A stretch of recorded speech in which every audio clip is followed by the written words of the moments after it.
Alright guys, in today's video we're going to be looking at transforming our object or shape by rotating it, and this will be within PrintUP software. But before that, let's have a quick intro first.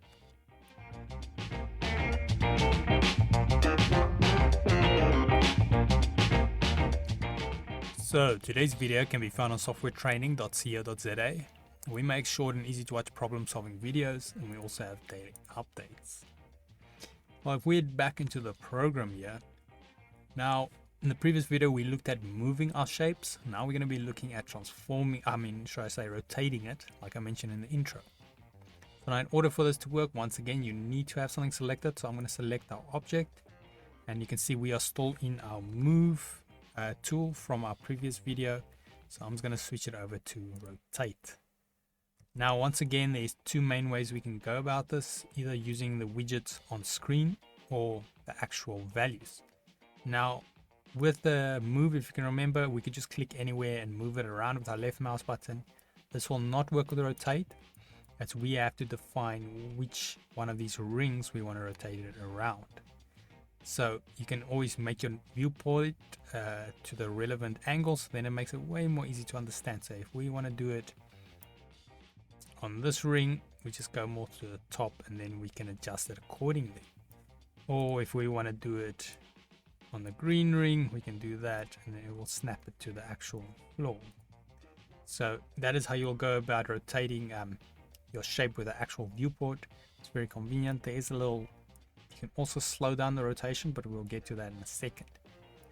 Then we've got obviously here on our actual information panel, we've got the basic X, Y, and Z or Z, and then you can adjust these by putting an exact amount of degrees, which is convenient. Then under that, we've got the little checkbox with a 45. I've currently set mine, I think the default's 90, and this will be the amount of degrees it will snap to.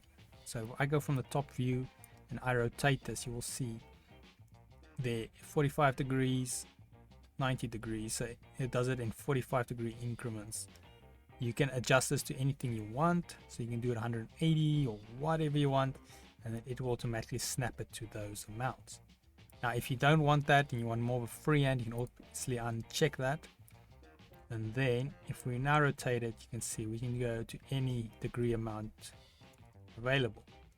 So now if it's a bit quick for you like this, then like with moving, if you keep shifting while you use your left mouse button, then you can slowly move it. You can see that this is with shift. If I leave shift, that's without shift. Same movement, just way more sensible. So it's very handy to keep in mind with the shift. And as you can see also, we have a nice reference point of our last place we were at. So you can even use that as a visual guide to help you. Don't like it, just reset it, and it will reset all the rotation to its original place. But yeah, otherwise that is it on rotate. It's something you're going to be using often, or possibly, and a very convenient tool. In the meanwhile though, if we head here to softwaretraining.co.za, you guys will notice we've got a variety of different softwares we do cover, and you can also isolate your search on the top right. If you do not however find the videos you're looking for, just simply go here, request a training video, fill in the mini form, and then we'll do our best to try and make that for you. But otherwise, thanks guys for watching, and cheers.